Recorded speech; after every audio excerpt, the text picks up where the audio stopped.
In my search for a fight, I said, if they can up the number from $750 to 1,000, I can fill a whole Boeing 747-300 with these terrorists that have been terrorizing Kenyan men in America. Right. So everybody say, no, we did not hear that. We did not hear that. We did not hear that. George is deporting Kenyans. I was like, bring it. Bring it. Let's go with it. The things you had with that mouth bitch. Hey, man. Dude, she was So, ranting so like the crazy. things you had her know about me. She did not come to America until 8 years later. Oh, We came here 2001. yeah. She came here 2009. But in that video, she's telling you she was watching through the window as Yeah. George beat his wife. She was in Kenya. And she wouldn't come until 8 years later. But who is there to reason with nonsense? A package arrived in the mail. I look at the package. It's a dildo. Oh, shit.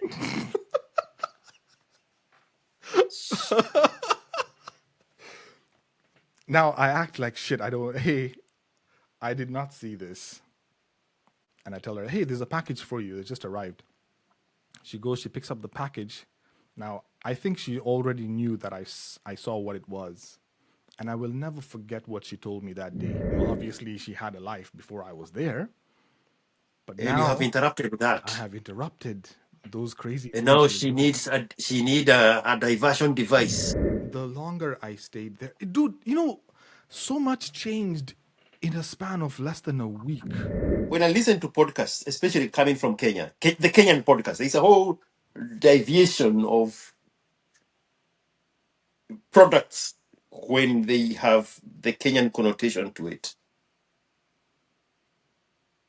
They are not genuine. The fakeness that they got, they came with from Facebook and IG, Yeah. they still bring the same fakeness onto what now they want us to call podcast, which is why you don't know any of them. There is nothing they are saying here that is real.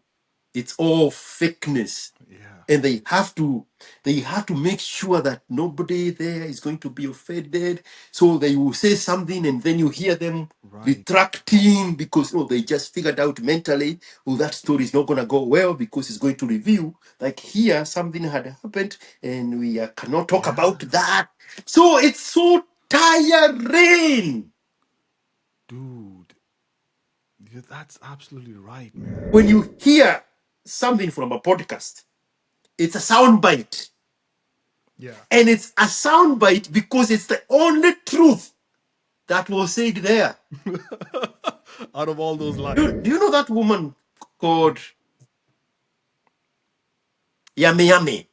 She had a boyfriend who was somebody else's husband, and the only places they could meet was in clubs, and the only place they could sleep together is in the club's toilets.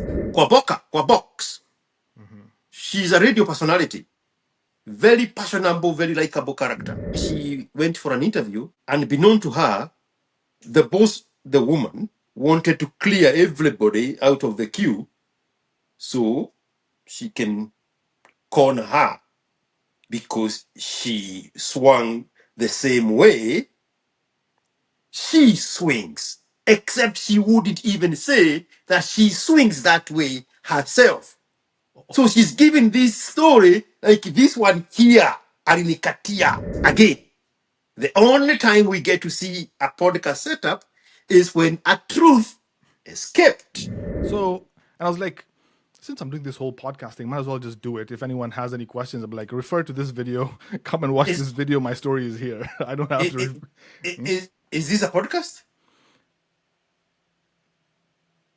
Am I in a podcast? Is that what is happening here? Well, actually, that's a good question. No, I just want to know. I need to say hi to mom. Hey, mom, I made it. I'm in a podcast. This is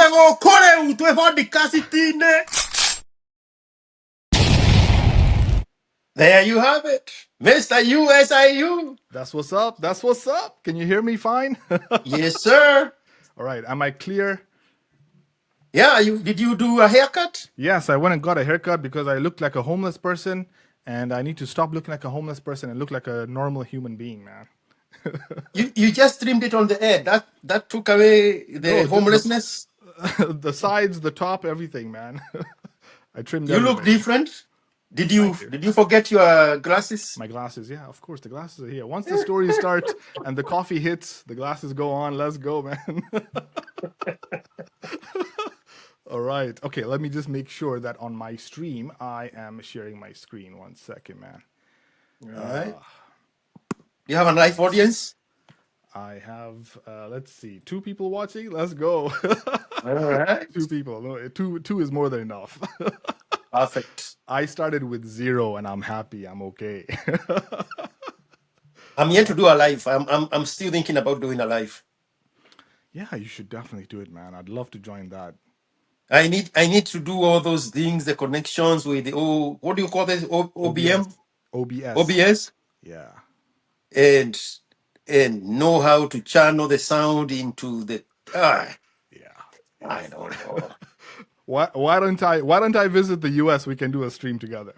Come tomorrow. There's a British Airways that lands here. Actually, we now have 2 British Airways that comes every day. Is it direct flights? Yes. Direct to Beautiful. Austin, right here. Beautiful, man. I'm there, man. I'm Yes. there. A big monster floats so elegantly in the air when it's landing. Nice. Sometimes they come next to each other with a KLM. Same size. You know, I knew I've made it when I started saying that I only do direct flights now. I feel like I They have. save a lot of hassle. Oh yes. Oh yes. I've been fortunate enough not to need to go through the Middle East to connect to Germany, to connect to Yeah. Paris. Yeah. I'm like, what? Yeah. No, just Yeah. yeah. Beautiful, man. Beautiful. But I don't take it. I don't take it for granted. But it's a good thing. Nice, man. Yeah. I Yeah. remember when I initially started flying, I used to do a lot of connecting flights, and it was a Yeah. hassle, man. It Yeah. was a crazy hassle. First time I flew out of America was 2012. And we left from Austin to Atlanta. Yeah. There was like a 6-hour layover. My son was 5 years old. He was bored to death. Wow. Then from Atlanta all the way to Amsterdam. And then there was another delay there, like a layover. And then we got into a Kenya Airways with those weird Kenya Airways stuff. They don't like Kenyans flying. Damn. They make it so uncomfortable. Don't even get me started with the immigration offices there at JKIA, man. There was a And I was time. like, this madness cannot be sustainable. Yeah. But I was a brokey. In 2012, I was a true brokey. I had just gotten the papers. The papers were actually in the mail by the time I'm buying for the ticket. Where? That's how much I needed to go back to Kenya. Yeah. Yeah. Damn. But that route, man, that route was 33 hours. What? Yes. With a 5-year-old and his mother. Ah, man. Worst route I possibly will ever take. Damn. Yeah. Hey, man. I have taken the 14-hour nonstop from New York to JKIA, the Kenya Airways, the Dreamliner. But the service is the same, man. The attitude, you cannot change the attitude. Attitude is everything. Yeah. Being stuck with those people for 14 hours, sometimes you're even scared they're gonna put something on your food. Like, I'm serious. I'm not joking. It is that bad. The attitude of the Kenyan KQ staff upon fellow Kenyans,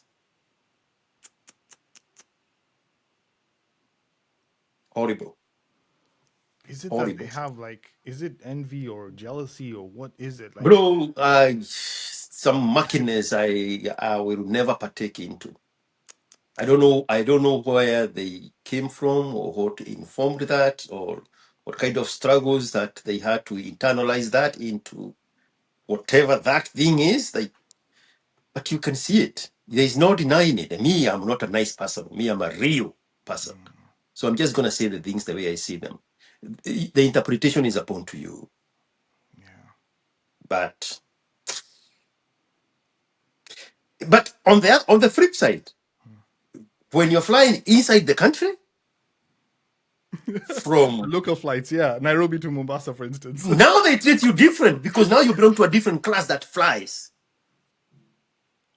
My best experiences with Jabo Kenya and the Jumbo jet, smaller KQs. jumbo jet. Is it jumbo jet? I Yes, think. Yeah, yes. yeah, It's in those local flights. yeah, yeah. Nairobi to Kisumu, Nairobi to Mombasa, Malindi to not Malindi, was it? Yeah, Malindi back to Nairobi. Yeah, I've done several of those trips. Enjoyable yeah, because now they are treating you as the flying class amongst fellow Kenyans. But on the international arena, why are you flying? That why? Kenyan experience was so bad. When my son was 5 years old. Ah, Man, at some point, my son was asleep, and I asked them to bring the food for him when we wake up. But when I saw the attitude, I was like, I'm not gonna let my son eat that food. The only way to not see it is to pretend not to see it. And I'm not the exception. And I'm a very judgmental person. Me, I'm all those bad things. I'm all those bad labels. yeah, But the only way not to see it is to pretend not to see it. man. Yep. And the one for JKIA, I mean for New York to JKIA. Yeah, That was in 20 maybe 2022. It's a recent flight. Yeah. man. Yeah. Anyway, is the heat wave gone? Is it The cooler heat, now the in heat wave England? is, yeah. The heat wave is finally over, man. It has been, Yeah. but you know the thing about the UK is we'll have heat for maybe a few weeks, and then it's back to that gloomy, miserable, gray, gloomy weather, and we're back to that weather, of course. So today I've not even bothered opening the curtains because I don't even want to look outside. It's The just inside miserable. look like the outside. I've made it in such a way at least the inside looks better than the outside. Yeah. But So man, when the heat wave was on, it burns that murkiness. Then the sky get clear. yes, it does. It We have clear blue skies. We don't have any gray. Yeah, Oh, it's beautiful. okay. But sometimes it gets But a you bit cannot too see it much. unless the weather is miserable. Yeah, obviously. It's there are days during winter, especially even before we get into winter, you will have clouds for weeks. You will never Yeah. see the sun. You will never see the sun. You know, when I moved here, people back home in Kenya were like, dude, you've become so white. What's going on? And I'm like, dude, this is because of not seeing the sun for weeks. You Yeah. know, at least my face now matches the rest of my body. But they're like, dude, like, what's going on? Like, it's only vampires that can live and survive here in the UK. That's how Yeah. gloomy the weather is here, man. It's miserable, and it messes up with people's Psyche. emotions and mind and psyche. Yeah, Yeah. you've heard of this? I never knew about this actually. There's a there's a sickness actually associated with it. I can't remember the name. I Some can't. kind of a depression. Yes, some kind of depression Yes. Mm-hmm. because of the lack of sunlight. I Yep. never knew about this. The first year was hell for me. I didn't know what was going on in my mind. I was like, am I going crazy or what? I wanted to destroy everything. Yeah. Is that gloominess? Yeah. Yeah. And then the only thing people can turn to here is mostly just buying expensive stuff, flaunting their expensive stuff, and you can see that divide between zone 1 in London and the rest of Yeah. the zones. In fact, anyone living out of zone 1 in London, they're treated like peasants. Those guys are driving Ferraris, Bentleys, they're on a different level, man. Yeah. And That's the London we know. yeah, yeah. The inner circle. Yeah, the inner circle, exactly. Yeah.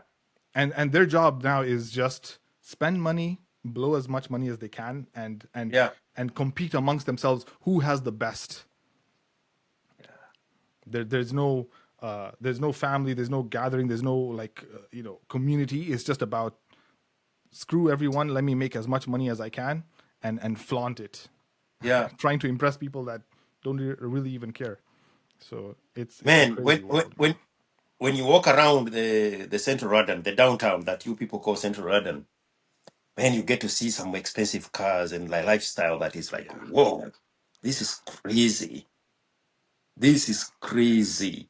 yeah, The first time we were in London, we stayed in Mayfair on purpose because I had heard about the lifestyle there. yeah, Whoa. Unbelievable. We were beside ourselves, the kind of cars parked outside yeah, in Mayfair, in everywhere you go, everywhere you look, yeah. everywhere you look. It's like crazy. There was a time I was just walking around with my friends. Like every 5 minutes, you see a Lamborghini Aventador just driving by, or a Bentley, or a A Ferrari, Rolls Royce. or a Royce. Exactly, Yeah, man. yeah. A It's like, Culligan. yeah. When we were staying by, I think it's called Mayfair, Hotel Mayfair. Ooh, And nice. just off the window there was a pub, like an Irish pub. And up to midnight, 1 o'clock, there are people drinking outside. It's November Yeah. Oh, and it's cold. hmm. And the cars parked outside, it's a Culligan, it's a Bentley, it's a this kind of a Rolls Royce, it's this. I'm like, what the hell is this? Yeah, Somebody just drove a Culligan like the size of a house and man. just parked it right there at the end of the street. Um, Shepherd Market was the name of the little place. And there is a pub there. When you turn the corner, that's where the Mayfair Hotel is. And there is a Scientology church in front of it, like 300 years old. It was such an interesting experience. And then at midnight, we are walking from Sexy Fish through the streets, and everything is busy, like Yeah, it's noon yeah, at midnight. People are still lining up to get to clubs, yeah, to get to restaurants yeah. at midnight. Man, I was like, this is crazy. Yeah, man. At that level, with that kind of money, I just feel like those people are living in their own world. But the thing is, the sad reality is, I feel like that power and money is so heavily concentrated in central London. It's Yeah, not being evenly distributed amongst the countries, because if you look at up north of the country, Sheffield, Wales, Cardiff, Birmingham, Manchester, all these places are, even the salaries, the wages are not that good. The yeah, cost of living is lower, but even the standard of life is not that good. Even the train correct. system, the train system and the transportation system basically in there is not as well developed as it is in London. you Yeah. know. And when you talk to people outside of the UK and you tell them, yeah, UK, they only know London, they don't really understand that there are also other cities and like places outside of London, but Correct. most of the business is just in London, and that's how it is. I don't know if it's ever going to change that, people will start moving their businesses more outside of London, because of this heavy concentration of wealth and businesses, the rents, the cost of living is just exponential, man. If you look at apartments and houses, how much they're going for in central London compared to maybe in Manchester or Bradford, Leeds, and all these other areas, it's miles apart. Even Bro, in this last time we were there in December, we we also went to Manchester. We are staying in the best neighborhood, in the best Airbnb. It cannot match anywhere close to London, close to central London. Nothing. It's just a regular neighborhood. yeah, And that is the best. When we looking for a car to rent in central London, we got a Bentley delivered at the house. way, In Manchester, uh, the only car we could get was a Jaguar. There was nothing else that is important. It's like life here and life here. yeah, yeah.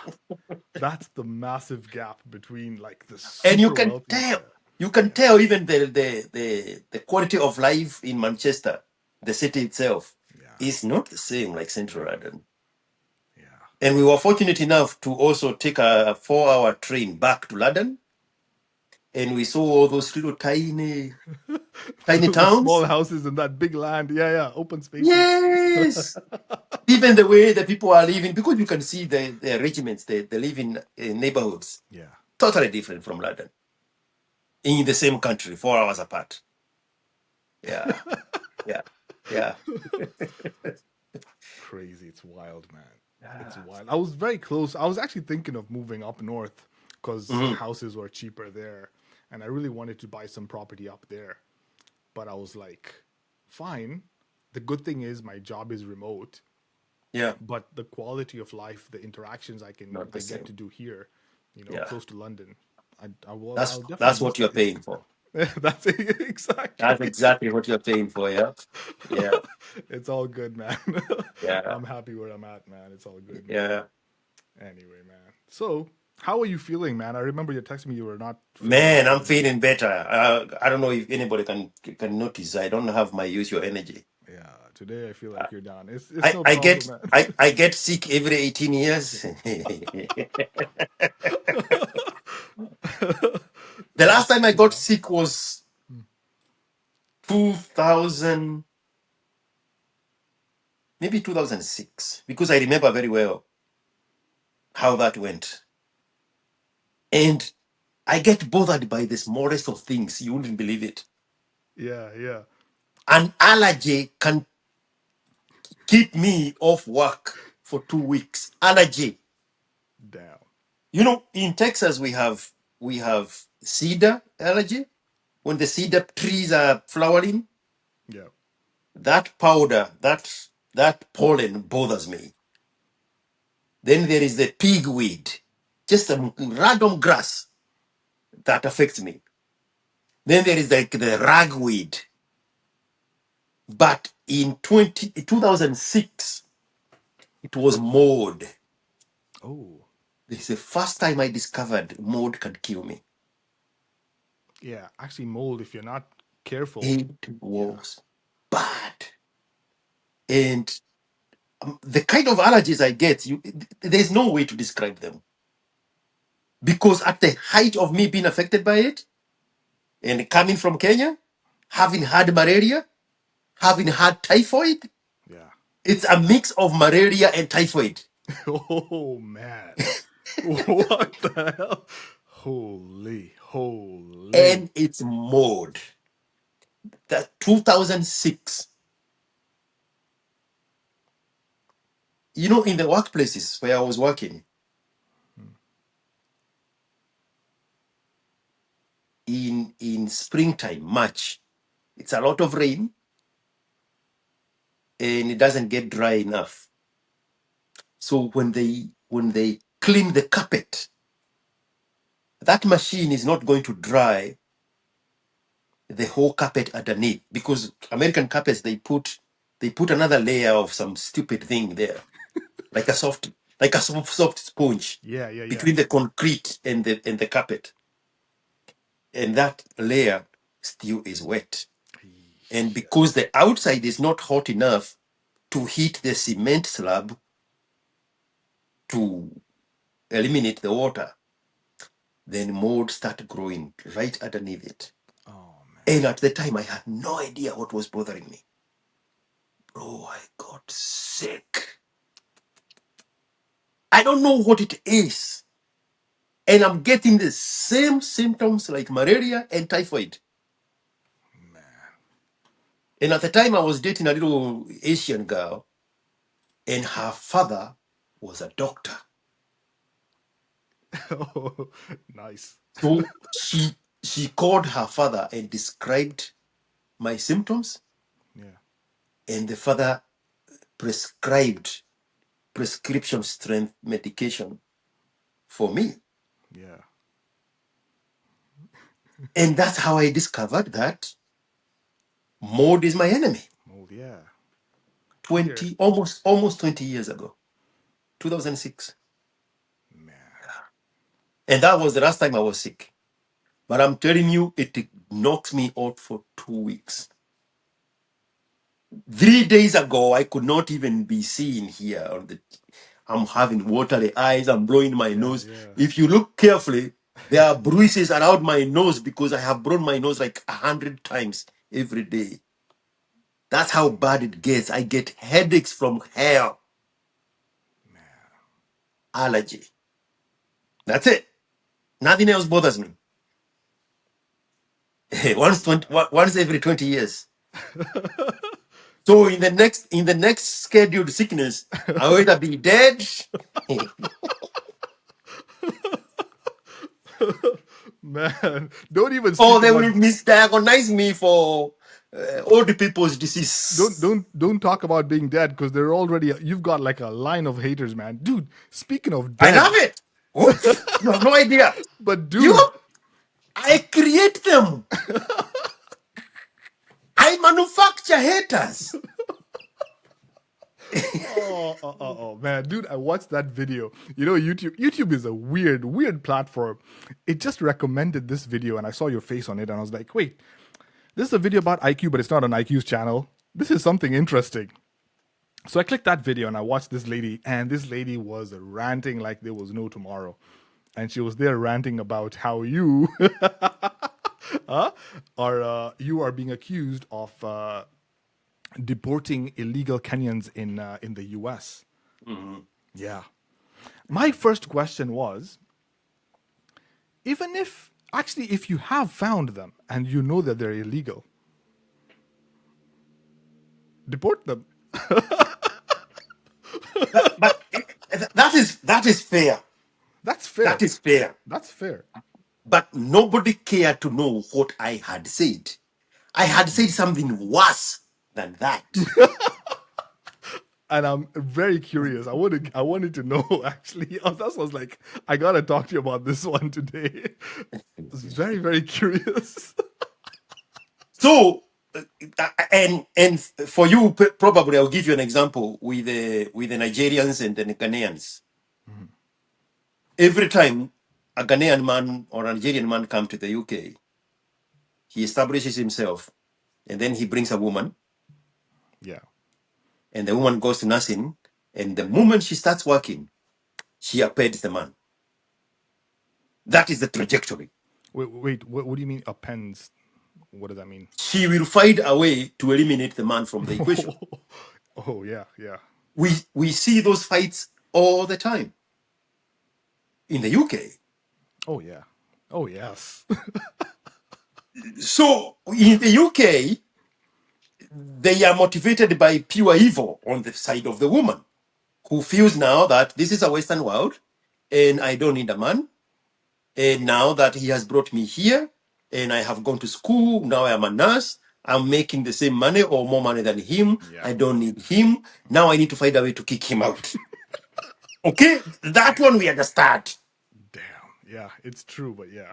Yeah. But for America, there is an extra layer to incentivize the women to do exactly the same thing. And it's a group of terrorists, a group of women, a terror group. And that's the one that trains the women. When you come here, when you are brought here, you need to get your ducks in a row, and you go to school take advantage of this man so that you can stand on your own and be independent. And when you do that, let us know. We will show you how to eliminate the man. Damn. We will coach your kids to say nasty things about your man Yeah, yeah. to get him out. Man. So, in my search for a fight, I said, if they can up the number from $750 to $1,000, Yeah. George, NGA, I'm going to fill a Boeing 747-300. It's a double-decker Boeing. It carries over 500 people. I know that Boeing because it's the first plane that I flew in when I left Kenya. It has 2 levels. I said, if you up the number to 1,000 per person, I can fill a whole Boeing 747-300 with these terrorists that have been terrorizing Kenyan men in America. Right. So everybody say, no, we did not hear that. We did not hear that. We did not hear that. George is deporting Kenyans. I was like, bring it. Bring it. Let's go with it. Oh, that's wild, man. That's wild, man. Robert SFDC, salute, gentlemen. Thank you for joining the stream, bro. I hear you. I can see you. And now the things you had with that mouth bitch. Hey, man. Dude, she was So, ranting so like the crazy. things you had her know about me. She did not come to America until 8 years later. Oh, We came here 2001. yeah. She came here 2009. But in that video, she's telling you she was watching through the window as Yeah. George beat his wife. She was in Kenya. And she wouldn't come until 8 years later. But who is there to reason with nonsense? Man. But you know what they say? You know what they say? George still gets his payoff. I don't know where they say it, but they say it. So her medicine is doing warm up and push up. And the day will come and it will be so evident. It will be so evident. This one here has George's signature on it. Me, I like fighting in the open. Me, I don't know how to fight in the dark. Behind closed doors, behind people's backs. Yeah, Mm. yeah, yeah, yeah. True, true, true, man. Man, that's wild. You know how they say if his signature is not there, he's not the one who did it. You know, right? Like the way back in Lockerbie bombing and all these terror nations like Iraq, Iran and Libya's sponsored terrorists, they always had a signature. You Like can look at a pattern of a terror attack and you can tell that one there is from they the left like Tamil a they Tigers. left like a calling card. They left like a calling card. Yeah, yeah, I see what you mean. Yeah. That one is from the Tamil Tigers. That one is from the Kurdis. That one is from the Rigas. That one is from the Mujahideen. So the one from George will have a clear signature.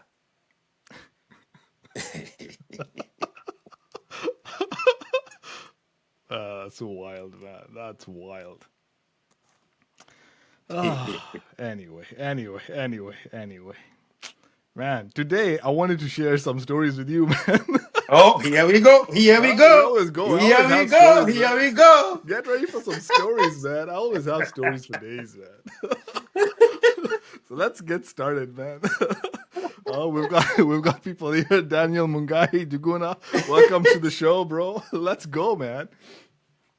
What happened this time? This time, there's always something that's happening, man. I like to share. I like to share these stories because I never really got a chance to really talk to someone about them. And even the people that I did share my stories, I didn't complete the stories, and we ended up just parting ways.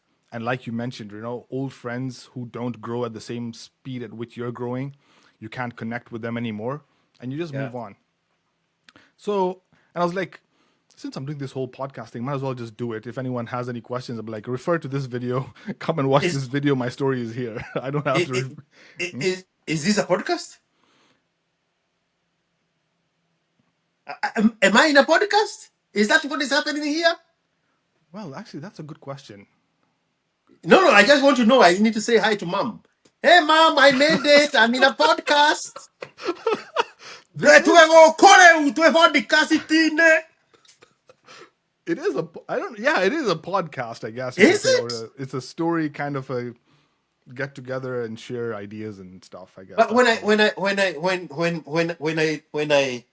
when I listen to podcasts, especially coming from Kenya, the Kenyan podcast, there's a whole deviation of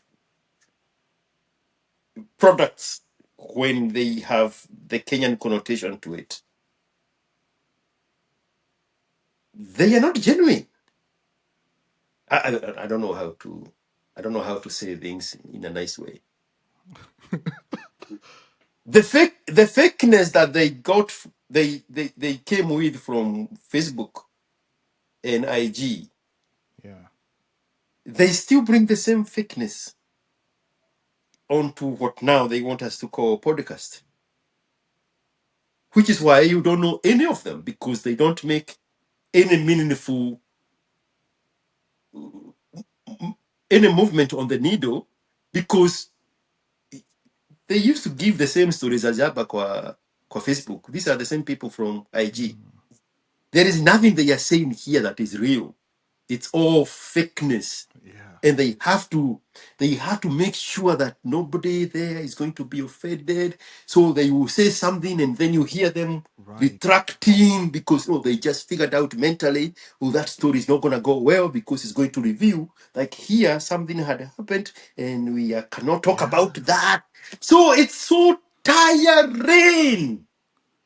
dude, that's absolutely right, man. It is so tiring. Just Yeah. listening to people just weaving themselves with a thread because they don't have the freedom to make a full sentence. And this is just they are doing. They created that for themselves. Damn. And when you hear something from a podcast, it's a sound bite. Yeah. And it's a sound bite because it's the only truth that was said there. Out of all those lies. Do you know that woman called Yame Yame? She has a different name now. No idea. Miss something Muriungi. Ask the guys on your live space. Yeah, you guys just drop a live chat. Robert SFDC saying nothing from them is original or organic, more of a scripted play chasing clout. I understand the clout chasing part. I get that. Yes. And it So actually what one was moment before we deviate. okay, okay. So this woman, she used her character on Facebook and IG Yeah. was Yame Yame. Okay. Then she rebranded now when she's doing whatever you are calling podcast. Right. And now she called herself somebody Muriungi. I'm sure about the last name. Murugi, Murugi. maybe. I SFDC could. will tell you. And the only time we see a podcast setup is when now the truth slips out. Like in the case of Yami Yami. When she Robert, said yeah. she, Robert is saying Eve Murigi. no, no, Murigu. no, Murigu, if I'm pronouncing that correctly. no, you're reading it wrong. Eve Murigu? No. Yummy, yummy. She's a large woman. The other Very, one, very mouthy. the other name he's giving is Murugi Munyi. That one. That Right, one. right, Yes. That is yummy, yummy. right.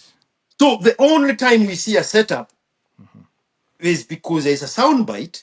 And the reason there's a soundbite is because it was the only truth that escaped. And if you ask anybody listening, they'll tell you exactly what I'm talking about. Where she said that she had a boyfriend who was somebody else's husband, and the only places they could meet was in clubs, and the only place they could sleep together is in the club's toilets. What?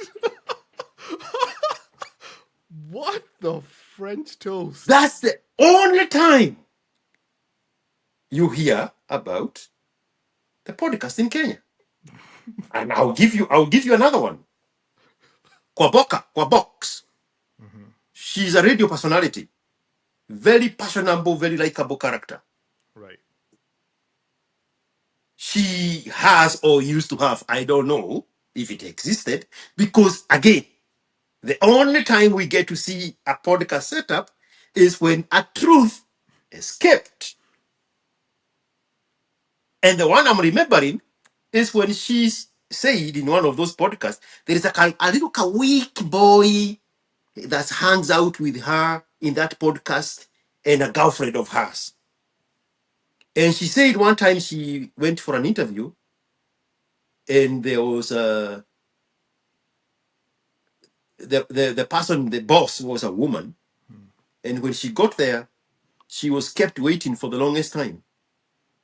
Unbeknown to her, the boss, the woman, wanted to clear everybody out of the queue so she can corner her because she swung the same way she swings, except she wouldn't even say that she swings that way herself.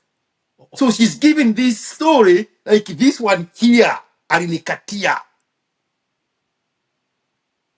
Those are the only moments, the sound bites of what is a podcast in Kenya. Nothing. Nothing. It's the same fakeness. It's the same biting of the tongue. It's the same mental calculation. Who is going to be affected by this? By now, what I have just said, I would have changed the sentences 9 times. Because there's so many people I owe allegiance to and that I'm scared of offending and coming off as saying the truth because we need to color this truth. So I was making a joke. Like, "Hey, is this a podcast? Because I've never seen one." Right. Okay, that makes sense now. Holy crap. Holy crap. Like the way I see it, the way I see this interaction is just me sharing a story, and it's not a story, it's a freaking life experience, man. This is something that has actually happened to me in my life. Not with Kenyans, bro. Not with Kenyans. Not with Kenyans. Not with Kenyans. It's just, there is a natural hesitation there to be real. There is a natural hesitation to be real. So these things don't take traction. Bro, the kind of podcast I listen to, even before podcast like blossomed, Yeah. back in the day when radio was still radio, Yeah. Yeah. I used to listen to Radio Wire, something about the New York Minute, like real stories, people just giving their real experiences, wildest of, it looks like confessions. Right now, I listen to The Hidden Brain with Zaka, the kind of people he brings in, the kind of how deep they go into these conversations. Yeah. I listen to Matt King. He brings people who have made it in the business world and how they started. Well, in Africa, to begin with, nobody can talk about how they made money. because nobody can talk about how they made money.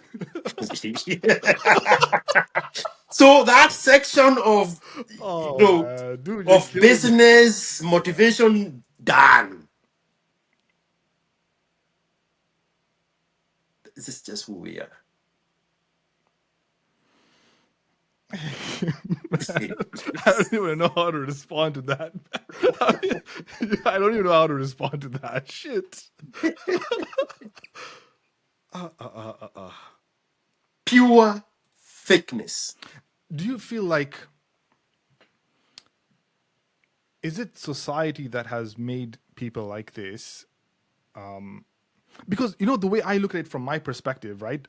And I remember you saying, look at the confidence I have to just be real and just share these stories with you.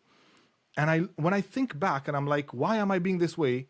I've already been down there at the bottom. I've been burnt and hurt, and I know what it feels like to be down there. So that place is familiar to me. There's nothing I can say now, and I'll go back there and be like, "What? Okay, I've been here before. I can climb back up. It's not a problem. Once you have the formula to make money, formula to get out of whatever shit you're in, That's you're done." it. That's it.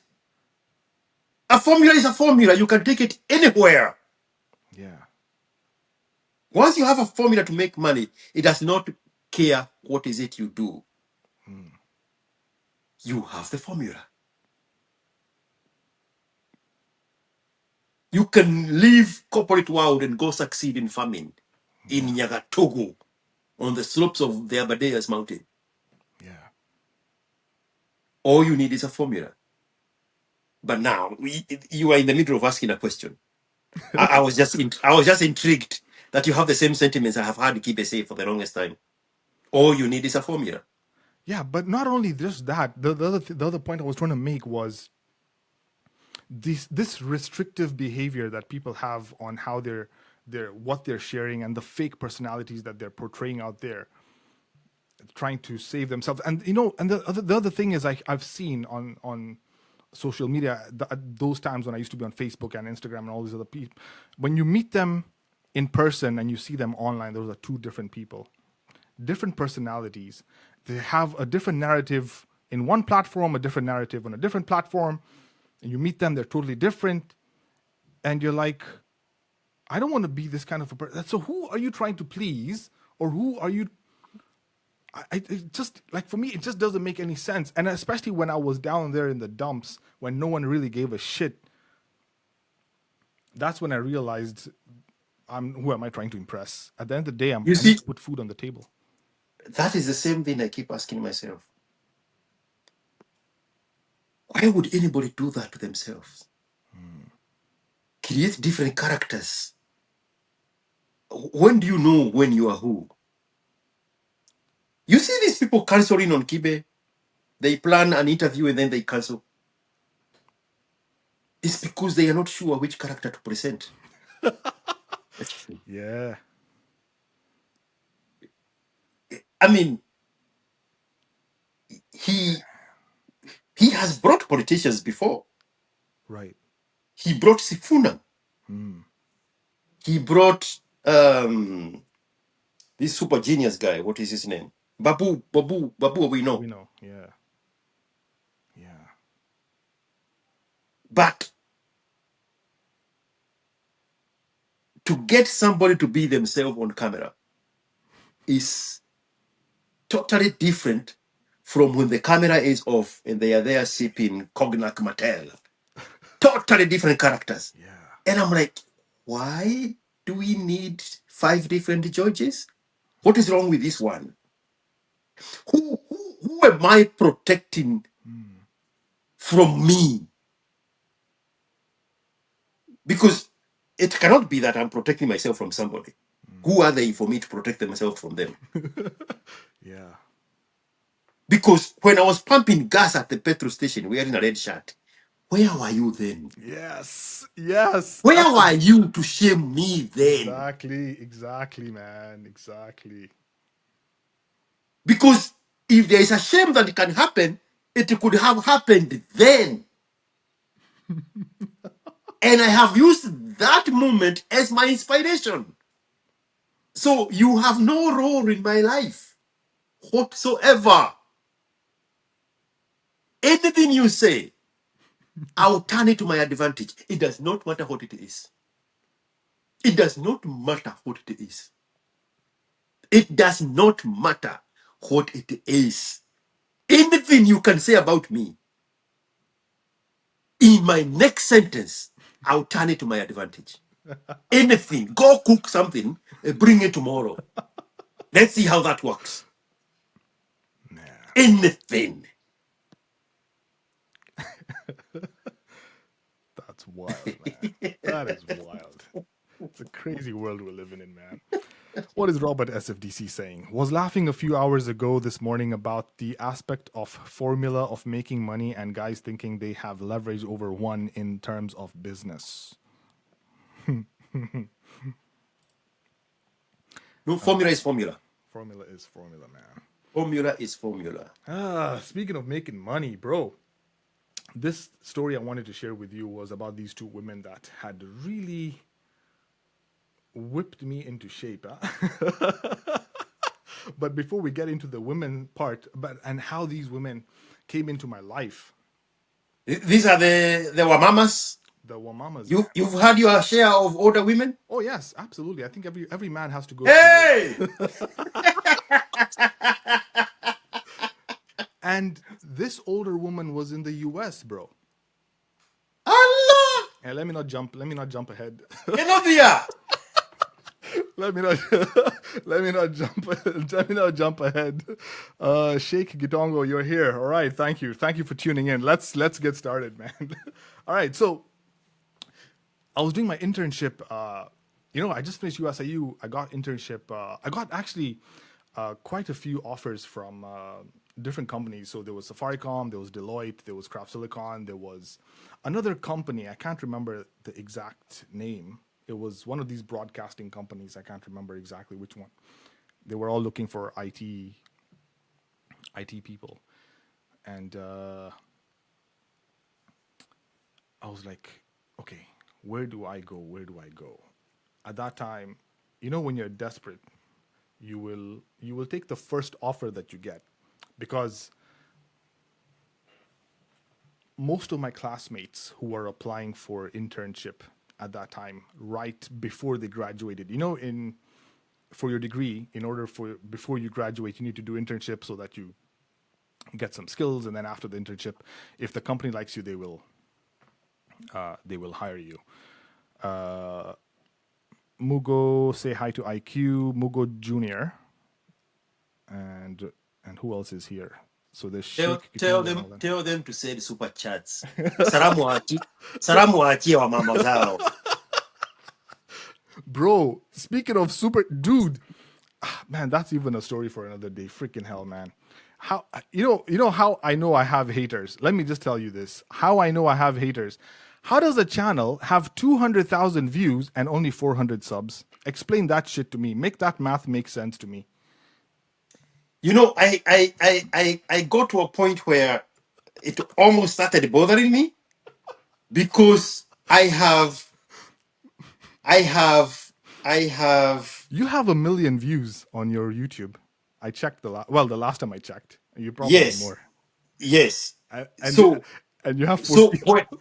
when I look at my audience, the numbers are almost like 60-40, sometimes 54-48. Yeah. And I'm like, why are there as many unsubscribed people watching as subscribed people? Yeah. And then I went deeper into the analytics. Majority of them watch it on TV. And they watch it on a laptop or a computer. Right. No, but on laptop and computer, you can easily hit the subscribe button. On TV, maybe it might be a bit tricky. On TV, because when you do it on TV, you have to navigate the cursor all the way to the like. So that's understandable. And on TV you cannot leave a comment. Yeah. So there is that culture of watching on a big screen. And the downside of watching on the big screen, it eliminates the interaction because now it becomes a broadcast.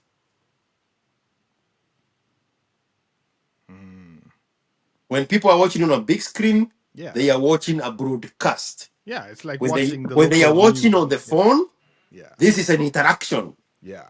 True. right? True. True. True. So you can like, you can comment, you can send super chats and super thanks. Interaction. Yeah. Over there, that is broadcast. True. So that is the give and take between the viewership and the reach. If majority of the people being reached are interacting with your content on a bigger screen, then the aspect of personalized interaction gets lost in the transaction. Because sometimes I look at my videos and me, what my biggest wish would be people commenting. Because I'm a guy who is interested in what people are thinking. Yeah. Yeah. And it's very counterproductive because people think I'm opinionated. So I don't pay attention to what other people are saying. But that's not the case. My opinion is informed by other people's opinion. That's how I get to shape mine.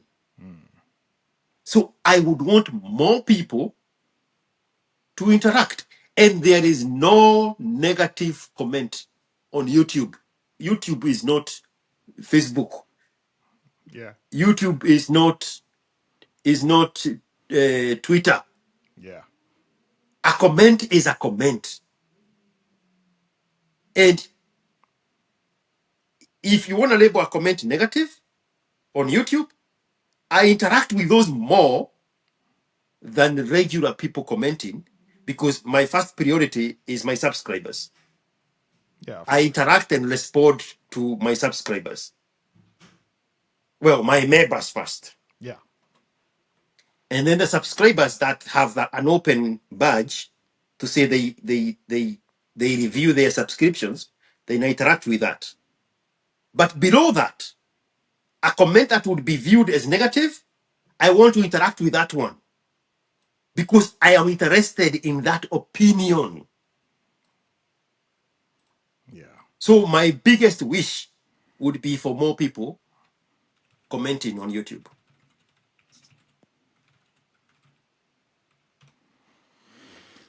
Yep. Yep. Yep. Yep. Yep. So you are saying you see a lot of viewership, but I gotta. people Yeah. not not subscribing. Subscribing. And Not. also on the part of subscription, and this is true on the big screen, you can watch YouTube from the YouTube button Yeah. without ever signing on to your YouTube channel. Yeah. True.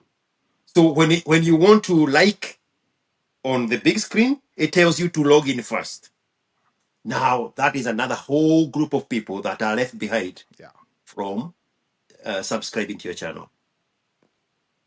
That Yeah. is true, man. That is So true. it's a give and take. But the priority would be number one, subscribers. Yeah.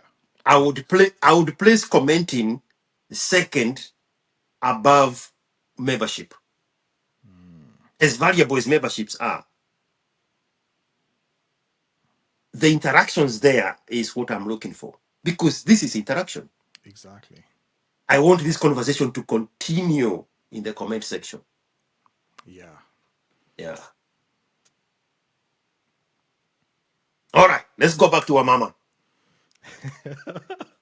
I need to first lay some context, man, because without context, I don't want you to. I don't want your mind wandering away into La La Land when I'm sharing this story. So,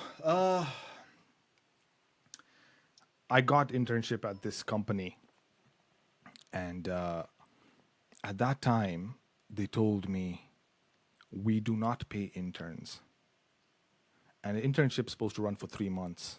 straight up on the phone when I called them. When I called the HR department. And in Kenya, hey, this is something that I really wish it needs to change. It's like you need to know someone to get into a job rather than your Yes. skills. Your skills are Yes. irrelevant. What you've studied is Yes. irrelevant. Your CV, how you dress, not is irrelevant. You need to know Yes. someone, and then you can get in. What kind of bullshit is this? Because even the Yeah. way I got, The word you're looking for is corruption and nepotism, but in reality, it's networking. oh man, so I was very lucky Mhm. that I knew someone who knew someone who helped me get into that company.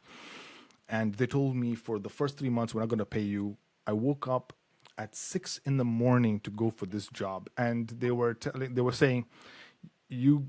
So at that time, I was living in Nairobi West, and uh, and the company was located on Wayaki Way, behind Deloitte offices. Is that other company, Craft Silicon? Yeah, Westland. yeah, yeah. Oh, the old Deloitte, further close to Kangemi. Yes, exactly. So Yes. now behind their offices was another company called Craft Silicon. They've built this. You've heard of the Little Cab app? The little is it Little Cab or Hmm. whatever? Yeah. Yeah, Yeah. I was the first developers who were on the team who built that app, man. Ah. Yeah, but that was back then. And Yeah. even that time when Jumbojet had an app, I&M Banking had an app. I mean, all these banks, most of these banks have apps. I was a junior developer on the team building those things. Hmm. Anyway, so for 3 months, you gotta work for free, man. Hey, man, it was difficult. I wake up at 6 in the morning, get ready, report job at 8:30 in the morning, leave 6:30 in the evening. By the time I get home, Whoa. it's 9 p.m. Yeah, long hours, My crazy hours, goodness. and you know how Nairobi traffic is mental, mental. By the time I get home, it's like 9 p.m. I'm Yeah. exhausted, completely done, man. And I sacrificed a lot just to get into this job. I worked with them for the first 3 months, and I really, because I really wanted the job. I didn't want to end up like, okay, after I finish the internship, I don't want to end up back living at home and, I don't know what I'm going to be doing with my life. I want to still carry on in this field that I'm in. So I did my level best to, I guess you can say, kiss ass and just be with these guys through and through. Yeah. They worked Saturdays. They were working Saturdays as well, man. So Saturdays they do a half day off in a half day in the morning. I mean, even they say half day Saturday, but by the time you get home, it's like late afternoon, and that Saturday is Yeah. over. There's no That such thing. Saturday is gone. Yeah. So 3 months down the line, finally, I came to negotiate the salary, and these fuckers offered me 50 G's. Now, 50. 50. Now I know that sounds high, fine, maybe for some, but But not for your industry. not for my industry, Yeah. especially not for my industry. Yeah. And at that time, I was obviously living with my parents, and at that time, I mentioned, my dad was sick, so he was bedridden. His medication per month was like 6 G's on just insulin medication, all that kind of stuff. Rent was about 35 G's. So I'm on a 50K salary, bro. How the hell am I supposed to now clear rent, clear, all these bills, and still have money for my own transportation? So that's now where the whole Chill Out Records music production stuff came into line. So I would do Mm. that on the weekends, make some side money here and there, hapa na pale. So so I was doing that, and then I was also still doing a little bit of what my dad was doing before, which was the DSTV satellite installations. So I do that sometimes Yeah. on the weekends as well, especially if I take some time off from work. I'd go and do some installations and make some money on the side. So that's how I was struggling and just making ends meet. And I was like, 1 year. So after they gave me the offer, and they're like, okay, we can. This is what we can pay you, and you just work for us, and that's it. Bob's your uncle. I carried on with my life there. 1 year later, I was like, there's no way this is going to work. I can't. Because I remember very clearly, it took me 1 year to save, I think, 60K or 70K for a plane ticket to fly the fuck out of Kenya. Because I remember the reason I'm sharing this story is because when I heard your story on Eric, every time with Eric, and you, I remember the last time you told me you had shared something with them, and I went back and watched it. I was like, everything that you said, I could relate so perfectly because this was exactly my experience. I mean, probably yours must have been obviously even more worse than. But anyway, it took me a year to finally save this kind of money, Yeah. and now at that time I was conflicted between two countries. So I could either go to the UK or I could go to the US. Okay. And the reason I'm saying this is in my mind, I was thinking half my relatives from my mom's side are in the US, the other half are in the UK. My mom's youngest sister and I think two brothers are here in the UK, and another sister and I think her other brother is now in the US. And I was thinking, what if I reach out to these people, ask them if they can host me for some time? I got a job there somehow here and there, and then I just move out and do my own thing. So this was my thinking back then, and this is Mhm. 2015. So I was like, I think around 25, and I reached out to both of them, and none of them reached out to me. None of them got back to me and said anything. And that time I was on Facebook. So, and I was obviously friends with them on Facebook. I could see them posting pictures and things. Oh, we're here. Especially the one in the US who's living in Miami, Florida. She's posting pictures regularly on Facebook there in her 6 bedroom house, indoor swimming pool, and all that kind of shit. They're living life, lavish. And I'm like, is there a way maybe I can squeeze myself in here and then, build myself up from there? Because I don't see myself carrying on in this company with a 50K salary. It's not really going to make sense. And I looked online and I'm looking at, at that time, 2015, the job market in the tech industry was booming. Yeah. They were looking Yeah. for developers, like they were handing out free money. They were like, we'll give you free money, just come and work for us. Yes. It Yes. was I remember that time. it was wild. And Yeah. that was the perfect time for me to make the move. So I saw companies that were offering work permit in the US, in the UK, but obviously in the UK didn't really need one. I had the right to work UK, didn't have the right to work US. But there were companies that were willing to sponsor because the demand was so high. And especially if they found someone from outside of the US, they would have paid them cheaper. But even their cheaper would have still been way better than what I was currently making in Kenya at that time. Yeah. Even for today's money, that's not even 400 shillings. I mean $400. Yeah, Even for today's money, it's not even yeah, $400. yeah, Yeah. yeah. So I was like, man, I need to move the freaking hell out. I reached out to these two aunties. None of them reached back to me. None of them got back to me. And that time I was on Facebook.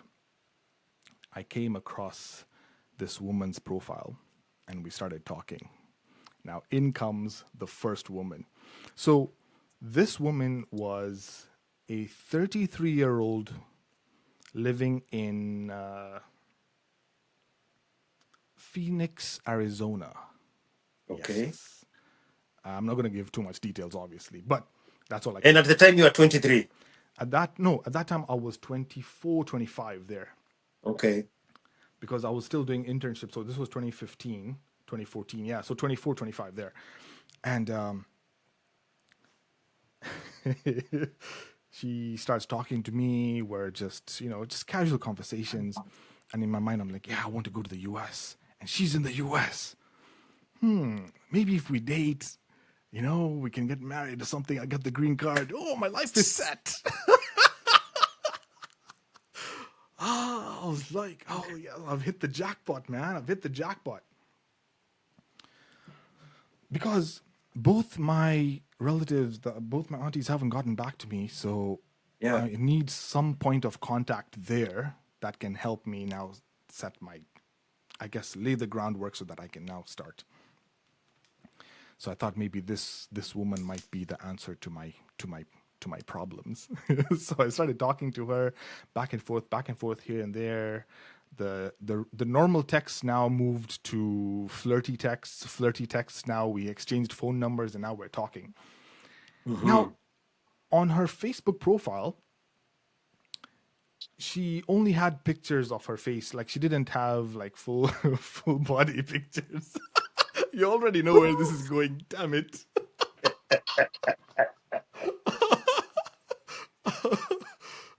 So okay, so It's that a white American woman white on American Facebook. woman on Facebook, man. Uh-huh. I was like, oh wow, beautiful. Wow, a white girl. All right, so we're talking. Everything's good, man. And that time, man, I was skinny. When poverty hits you, you're nice and slender. You're in good shape, man. You have all the six pack abs and everything. You look like those Afghanistan mujahidinis. Exactly. Robert SFDCS jumped ahead and said, handicapped white woman.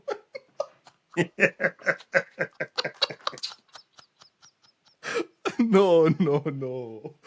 You Oh, get man. catfished when you're thinking you're the catfish. Yeah. So in Uh, my mind, I'm thinking, I'm going to use this woman to get ahead in life. And in reality, she was actually using me. Anyway, so conversation goes nice and good. Hey, we're now on WhatsApp. Now the time difference is so fucked because in Phoenix when it's probably like morning or something, and I'm heading home from work now. At that point, 5:30. I think 5:30 or something. She'd text me, and it's morning over there, and I'm now heading home. I'm exhausted. I'm done. But she was willing to compromise and call me at her night when it was daytime for me. It's like she would wake up at like mm, 2, 3 in the morning, and she was willing to stay up late to have a conversation with me. mm.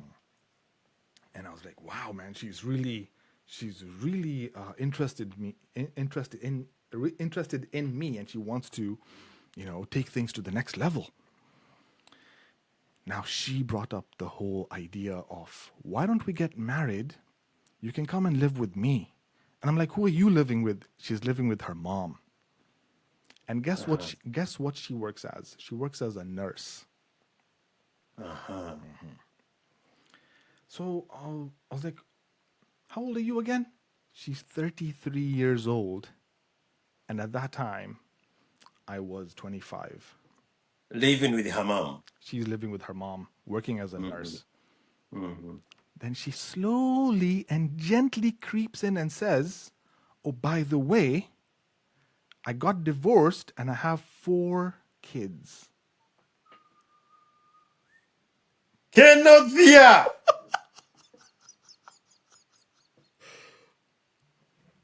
Bro, What? she made it sound like it's So no nothing. more. Yeah, she made it sound like it's nothing. Like, don't worry.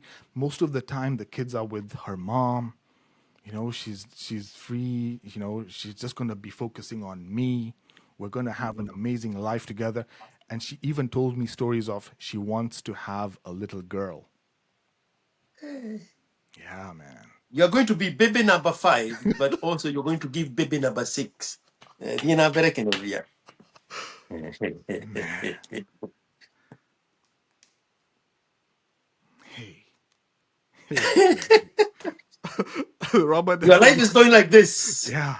My life is like going like this. I'm trying to figure out. I need to get the fuck out of this country, and I have this offer and this offer on the table. This is the offer I have on the table. This is what I have to deal with because none of my relatives, no one was getting back to me. Like no one wants to assist you, especially when you're down and you're desperate. You know, Yeah. these guys are not getting back to me because even if I do have the right to work, like, okay, I show up here to the UK, I don't know anyone, no one wants to talk to me, I don't have, like, I have relatives but they're not even responding, like, what do I do, you know? And I was weak and I was scared. I was like, I can't go to a different country on my own without any support or connections with anyone here, you know? Yeah. And the other problem was obviously the money. If I had enough money, maybe I would have been able to afford to accommodate myself, go for the job interviews and all that kind of stuff. Because even the interviews I was, sorry, not the interviews, but the applications I was making when I was in Kenya for both the US and the UK, all the applications, they would come back and say, are you in the country? Can we physically meet? You need to physically show up for the interview. We don't Yeah. do, at that time, there was no online, they weren't doing anything online. There was just, Yeah. you come to the office, we meet you, we have the interview. Yeah. And I was like, fuck, I need to go. I need to get the freaking hell out. So she was one option. And I was like, okay, Yes. let's give it a try. Let's see. Dude, she had planned out everything. She told me, look, don't worry about accommodation. You come and live with us. We can get married. You'll get the green card. You'll be able to work. She was even doing job searches for me and showing me, look, in this area, this is how much you can be making as a software engineer. Oh, wow, look at the salary software engineers are making here in this country, in this state. And I was like, wow. She was giving me that dream Yeah. of how much money I can be making when I'm there.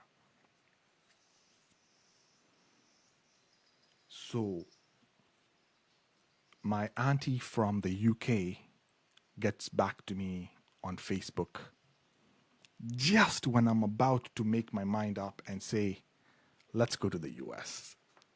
Whoa. Yeah, this close, this close. She had captured me like this. She was like so sweet and kind and like, oh, don't worry, Asim. I'm here for you. I love you. The life here in the US is going to be amazing.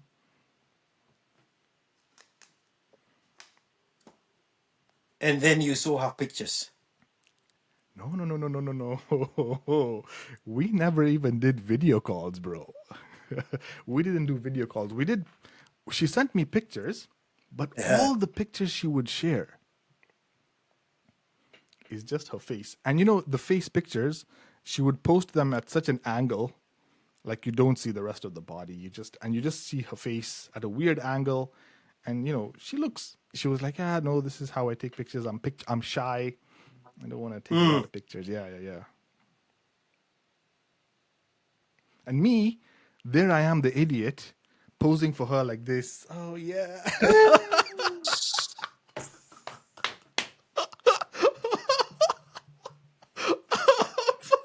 I'm saying, oh babe, how do you want the picture? Babe, you want it like this? Should I show you the back? Should I do the front? Oh man. So my auntie, she gets back to me in the UK and she's like, same look. Now this auntie of mine from the UK, the last time I saw her was in 2006, 2005, maybe. Mhm. Hey, a very long time ago, man. So 10 years. Yeah, Uh-huh. yeah. I mean, a lot can happen in 10 years. Someone can change completely. Anyway, in my mind, I really respected her, you know? She's my mom's sister, and she's my mom's youngest sister. She was, and I'm not was, sorry, she still is, obviously, 10 years older than me. So at that time, when I was 27, she was 37. Or 24, she was 34. So we were planning, and she was telling me, look, Asim, I understand the situation you're in. I know what happened to your dad and everything. Sorry I took some time to get back to you. I will pay for your ticket. You come and live with me. We'll help you search for a job. I was like, wow. Now, on one side, I have the option to go with this 33-year-old with the 4 kids and her mom In America. in America, but it's America. Yeah. And then the other option is in the UK with my auntie. Now, my auntie, she's living alone. She was divorced. She got married. She got divorced. She's living alone in a 3-bedroom house that my grandfather gave her. Now, the story of the wealth of my grandfather, let's not even go there. That's a story for another day because that guy is filthy rich, but I don't want to get into that. That story is different. Wow. Yeah, that story is different. Anyway. That is your maternal grandfather. Yeah. Yeah. Yeah. From my, obviously, my mom's side. So Yes. So she's living alone. She's like, yo, I can host you. Don't worry. I got you, man. You just come through. I'm going to pay for the ticket. I know you can't even afford the ticket. I'll pay for the ticket. And you just come through. So even that money I was thinking of spending to go to the US, because I'd also done all the calculations. Okay, I'll pay for the ticket. I'll pay for this. I'll pay for that. That's all I can afford. And she was telling me, oh, no, I'll don't worry. You don't need to pay for accommodation. You live with us. Everything will be okay. I was like, okay, at least with my auntie, I know her. This other woman, as much as she's showing me all these good things, I can't really trust this one.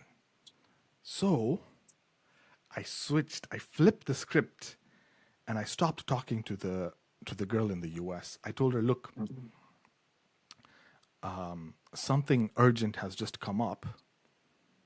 I will get back to you.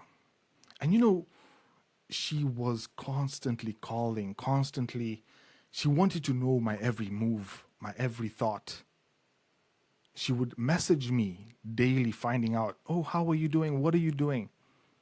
What time have you gotten back from work?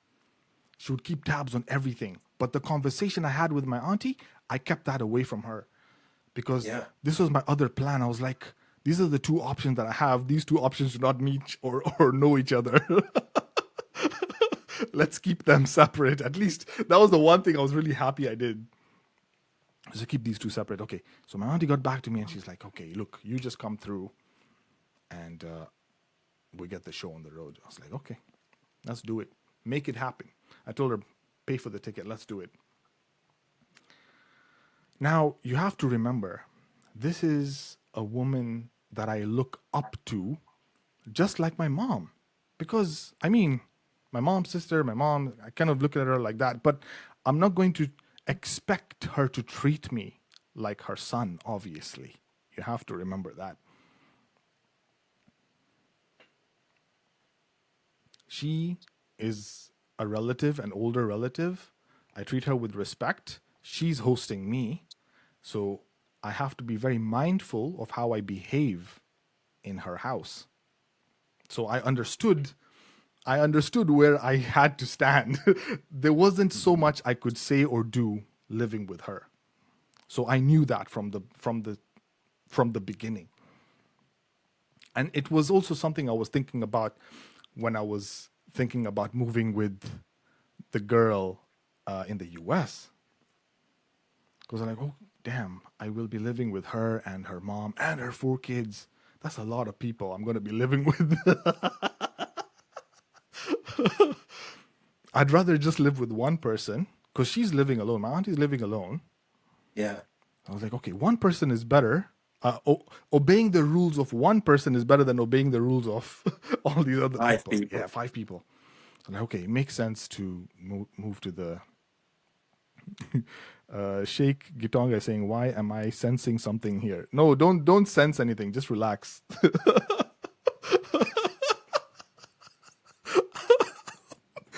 Okay, so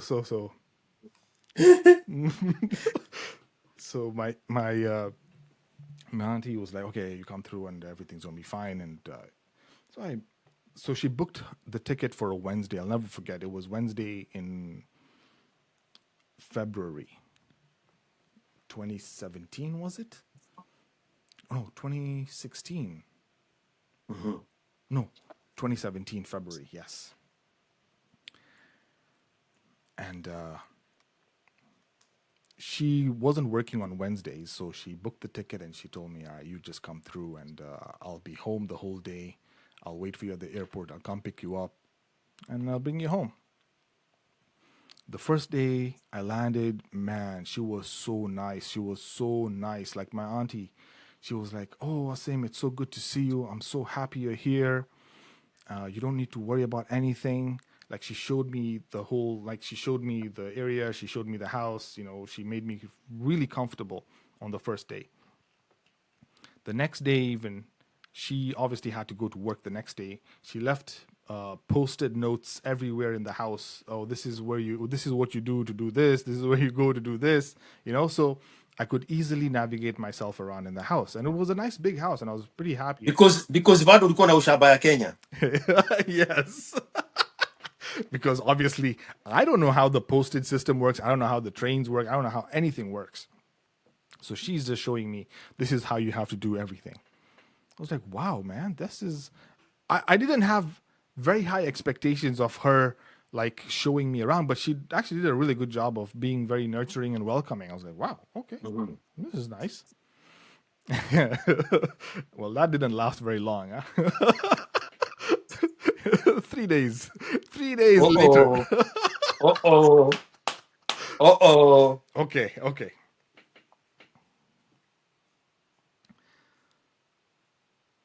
One day, I think, was it one? It was a 3 days or 2 days later. A package arrived in the mail. And at that I didn't even know how packages arrive. Like, people just drop off a package at your door, they knock on the door and you can pick. I was like, wow, damn, that's home delivery for you. So package arrives, I look at the package, it's a dildo. Oh shit.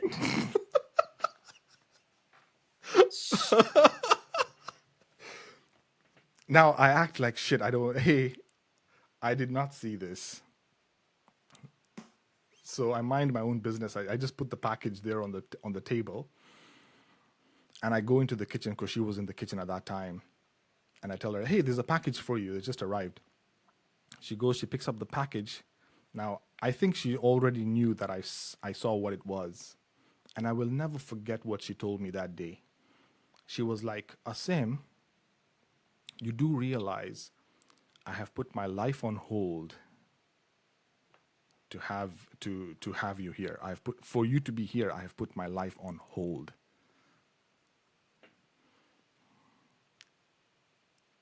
Whoa. Yeah. You are being guilt tripped now. Yeah. You have invaded her life. Yes. Not only her life, but all the crazy crazy things she was doing. Obviously, she had a life before I was there, but And you have now interrupted I that. have interrupted those crazy And things now she was doing. she need a diversion device.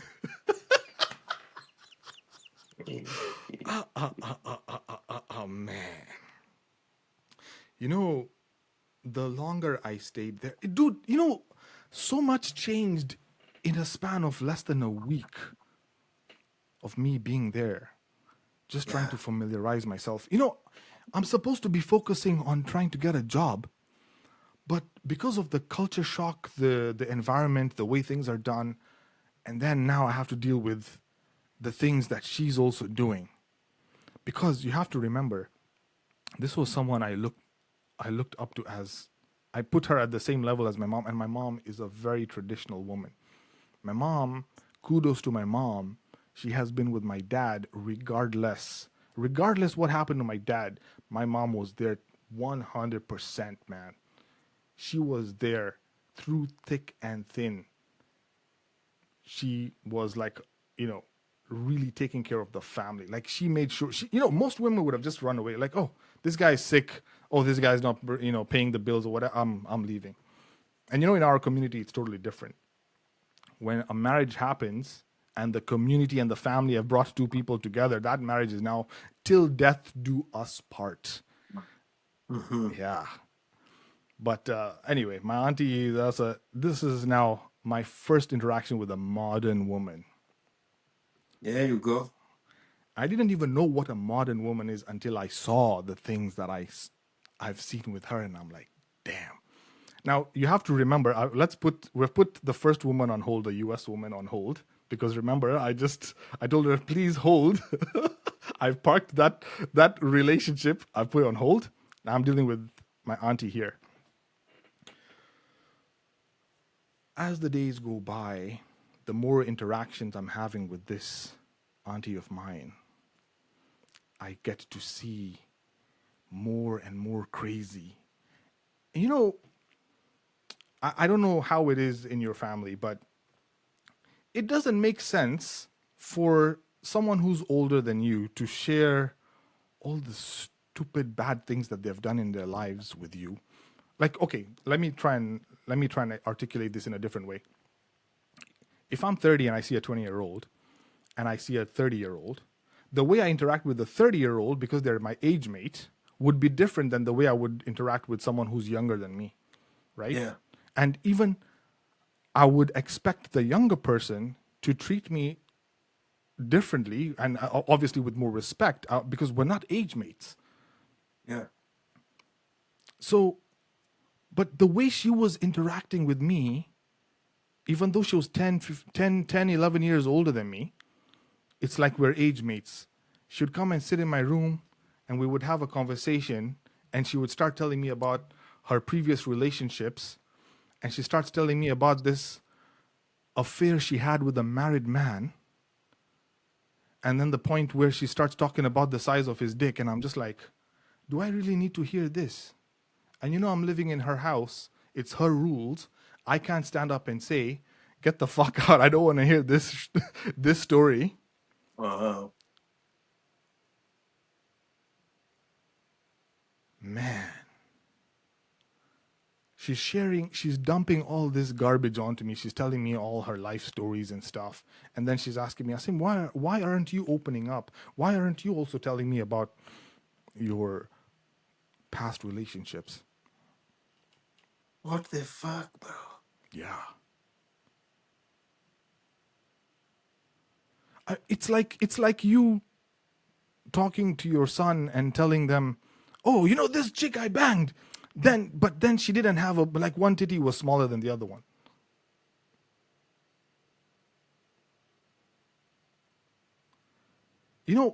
It's something so traumatic. Even when I think about it today, and I'm just like, why would anyone have a conversation like that with me? Like, and Robert SFDC is like, was she drunk or was she sober? Now, that's the other part. When she would interact with the rest of the family, the grandfather, my mom, my dad, everyone, she was portraying this image of sober, holy woman. But I'm living with her. And dare I say anything, I'll be kicked out, obviously. Yeah. There I got to see her true nature. The number of men that were visiting the house. As But the days, she said she's putting her life on hold and yeah, she's using a gadget, yeah, a stopgap gadget. So she's still bringing the men into the house. that was later on. The men who were coming in were now later on. Ah. Yeah, After she has performed this emotional insult on you. yeah, man. Whoa. And she's Freaking bringing Punjabis and bro, there were Italians, there were Indians, there were like so many different races. I even yeah, Romanians. Romanians and all that kind of shit. There was a day I ran into a piece of paper. It was on the desk That was the day I think it was my turn to clean the house. I was just cleaning the house and I saw a piece of paper on the desk. And over there, it was written in her handwriting the translations of was between, I think it was Spanish and English, how to say "fuck me harder." Wow. She was running a brothel in her house. She was the madam and she was the girl. Yeah,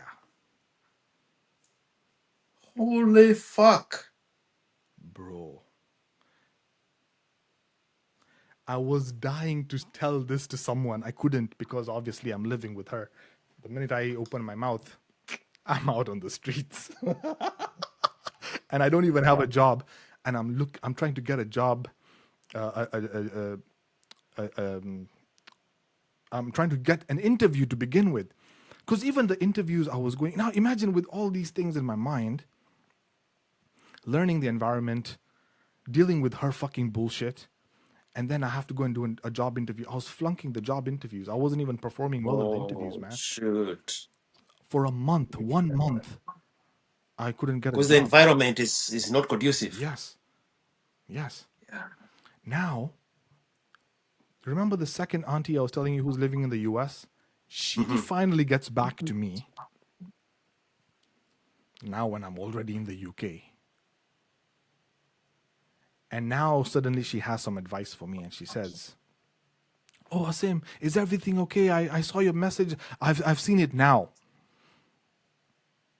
I'm like, "Yeah, everything's fine. I'm just here in the UK. I'm trying to find a job and I'm not able to get a job. I'm just searching, just pray and hope that everything works out."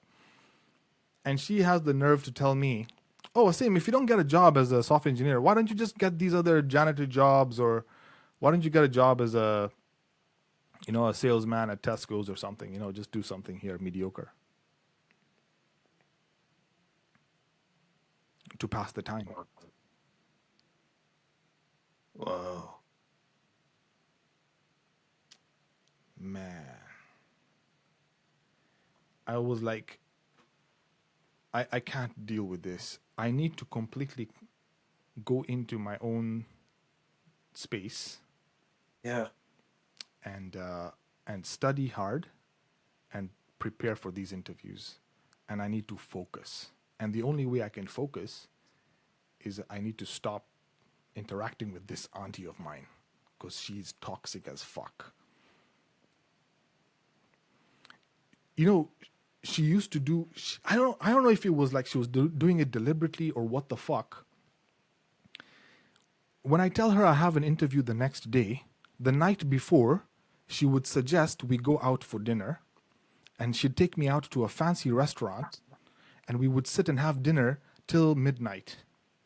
And I'm like, I need to be home. I need to sleep. I need to rest so that I have an interview early in the morning. But because Wow. it's her day off the next day, she doesn't give a fuck. Like I honestly don't know what the freaking hell was wrong with her. There was alcohol in the house. Obviously, I couldn't tell anyone about it. There was You're the alcohol. keeper of the secrets now. Yeah, I had to. The I family was. secret keeper. Man. Yeah. She's sharing all these stories that I have no business knowing. I don't really need to know these Yeah. affairs that you've had with these men, with married men. I don't need to know these affairs. The other day, a plumber came in to unclog the toilet and she shows me texts of her and the plumber flirting. And I'm like, I don't need to see this bullshit. Wow. So I completely blocked her. You know what I used to start doing? I lock myself in my room and I just read, study, practice for the interviews, apply for interviews. I did this for like a week. I'll never forget that day. It was just mid March.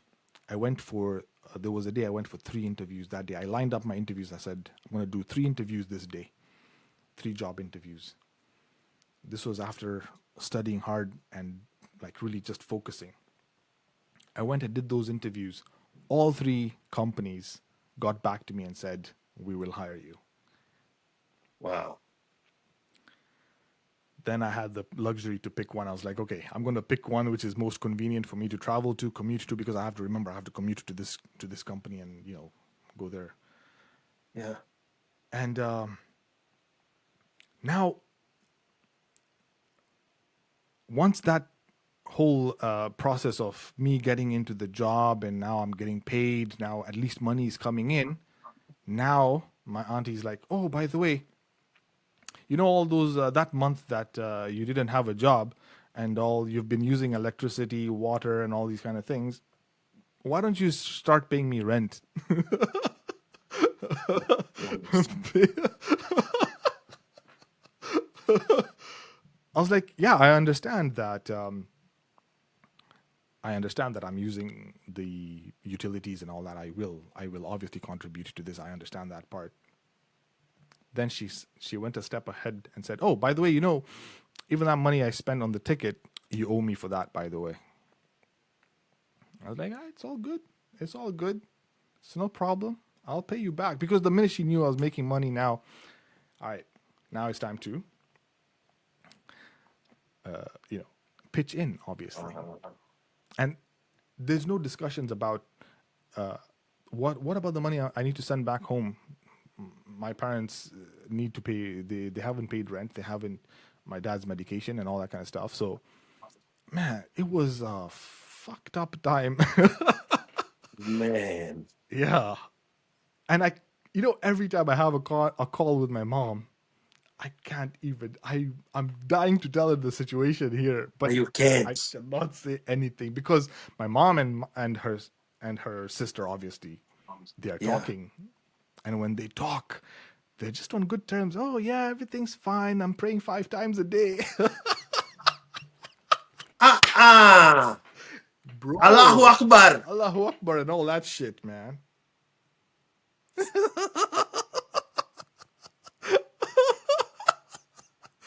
Man. The minute that phone closes, she's out the door, man. She comes back after 2 days. She was at some hotel or something with some guy. Whoa. Man. Anyway, me, How long did you stay there? 6 months. Ah. 6 months, bro. It took me 6 months. Well, technically, I started working Oh for 5 months. It took gosh. me 5 months to finally save up enough to move the fuck out. That is a long time, That's a bro. long time, man. That is a long time. And then Whoa. the idiot that I was, like as if I don't have enough problems, huh? The idiot that I am, I now start talking to that chick in the US and I share my UK number with her. Man, I don't know, man. Sometimes I even ask myself, I say, really, man, you've already got all this shit in your life. Why are you bringing in more shit? And here's the juicy part of this part. When I moved and I started making all this money and now I've got access to all this good food and everything, I Yeah. gained quite a lot of weight. Yeah. When I got on a call with her from the US and she saw I was big, she told me, I don't think it's gonna work out. What?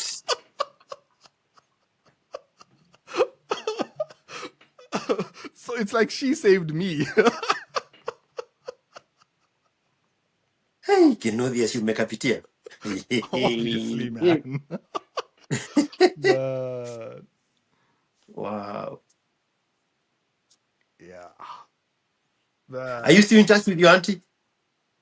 Now that is a conversation for another time. In fact, the whole story of what happened, how I left, Yeah. man, that story is fucked, man. All right. Let's do that. Let's make it part two. We'll make it part two. Yes. Because that part is, hey, that part. Let's make it And part the two. the way okay, I'm not gonna say too much. Let's leave it there. Yes. Part two. Hey, bro. Yeah. Yeah, man. That's life, man. That's life. You live life, you get experiences, and you grow up, and you're like, yeah, man. So that was it, basically, man. All right. So we do part two next time, and we continue with that story from there. Absolutely, bro. Absolutely. And I'll have recovered, and I'll have more my mojo back. No, but you've done a good job, man. You've done a good. At least Man, I'm powering you're through. powering through, man. I really appreciate it, Yeah, man. yeah. Anyway, bro. Thank you so much for your time, man. This is always. Man, your stories are never ending. Now we have a story to look forward to. I will definitely share it, man. It must be shared, man. Because Yeah. how could I go through all these crazy experiences and not share these So stories with this someone? this place you are living in, was it in Central? So her house was in, I think you can say zone 7. Yeah, zone 7.